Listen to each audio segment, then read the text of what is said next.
মোস্তাফিজুর রহমানকে আইপিএলে খেলতে দেয়নি বিসিসিআই। বাধ্য হয়ে কলকাতা ছাড়তে হলো মুস্তাফিজকে। ডেথ ওভার স্পেশালিস্ট ২০২৫ সাল জুড়ে চমৎকার বোলিং করে ৫৯টা উইকেট নিয়েছেন। তিনি আজকের ম্যাচে রংপুর রাইডার্সের হয়ে ঢাকা ক্যাপিটালসকে হারিয়ে দিলেন। ডেথ ওভারে অর্থাৎ ১৮তম ওভারে তিনি বল করেছেন, ২ রান দিয়েছেন এবং লাস্ট ওভারে ১০ রান দরকার ছিল, সেখানে মাত্র ৪ রান দিয়েছেন। বুঝতে পারছেন তো মুস্তাফিজুর রহমান কে ছিলেন? দেখেন আজকের ম্যাচে রংপুর রাইডার্স শুরুতেই প্রথম ১০ ওভারে ৪৩ রানে যেখানে ৩ উইকেট, সেখান থেকে ১৫৫। দারুণ একটা ব্যাটিং করেছে মাহমুদুল্লাহ রিয়াদ। ১৫৫ বিপিএল এর ম্যাচে খুব একটা বেশি রান যে বিষয়টা এরকম না, বাট খুব কমে যে বিষয়টা এরকম না। সেটাই কিন্তু রংপুর রাইডার্সকে শেষ পর্যন্ত জিতিয়েছে মুস্তাফিজুর রহমান। লাস্ট ২টা ওভার করেছে, ১৫ ওভারের পরে মাত্র রান দিয়েছে ৬। ভাবা যায়? সো সেই কাজটাই করেছে মোস্তাফিজুর রহমান। জাস্ট আপনাদেরকে একটু ডিটেলসে বলার চেষ্টা করি। দেখেন মুস্তাফিজুর রহমান লাস্ট ওভারে তো ৪ রান দিয়েছে। লাস্ট ওভারটা দেখেন, প্রথম ওভারে ১ রান নিয়েছে। এই মিথুন কিন্তু অনেকক্ষণ ধরে পিচে ছিলেন, ৫৬ রানে অপরাজিত।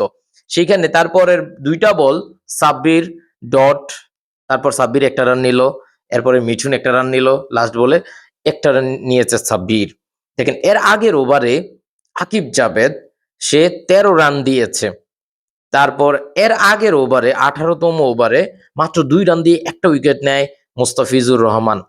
সো বুঝতেই পারছেন মুস্তাফিজুর রহমান মিস করছে আইপিএল নাকি আইপিএল মিস করছে মুস্তাফিজুর রহমানকে। দেখেন রাজনৈতিকভাবে অনেক কিছুই আপনি ব্যাখ্যা দিতে পারেন মুস্তাফিজের ইস্যুটা নিয়ে, তবে আমি বলবো ক্রিকেটে ভারত যেভাবে রাজনীতি করে, রাজনীতি ঢুকায়, এইভাবে অন্য কোনো দেশ রাজনীতি করে না।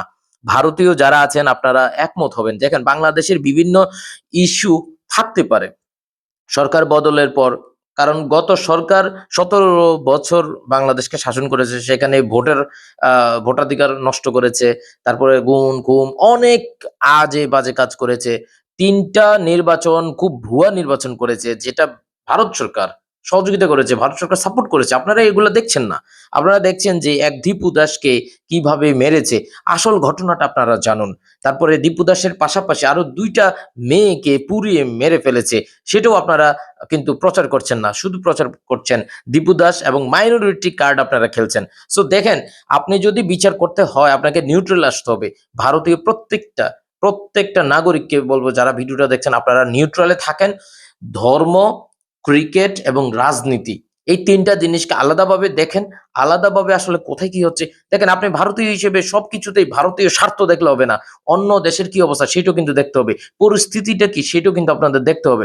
সো মোস্তাফিজুর রহমান আজকের ম্যাচে যে খেলাটা খেলেছে, আমার কাছে মনে হয় ডেথ ওভার স্পেশালিস্ট হিসেবে আপনারা অবশ্যই এবং আইপিএল অবশ্যই মোস্তাফিজুর রহমানকে মিস করবে। আইপিএল এ মোস্তাফিজুর রহমান তো এমনি যায় নাই, তাই না? বাংলাদেশের অন্য প্লেয়ার যেতে পারতো, আরো অনেক প্লেয়ার কিন্তু বাতিল হয়েছে, কিন্তু মোস্তাফিজুর রহমানকে নিয়ে টানাটানি কিন্তু এবার হয়েছে।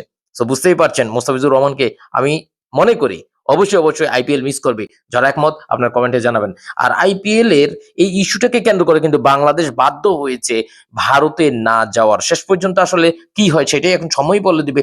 আপনি বাংলাদেশী অথবা আপনি ভারতীয়, এই বিষয়টা বাদ দেন। ক্রিকেট, রাজনীতি এবং ধর্ম, এই ৩টা জিনিসকে কিভাবে ভারত ব্যবহার করছে সেই বিষয়টা কিন্তু আপনাদের দেখা উচিত। আপনাদের মতামত জানাতে পারেন আপনার কমেন্টে। ধন্যবাদ।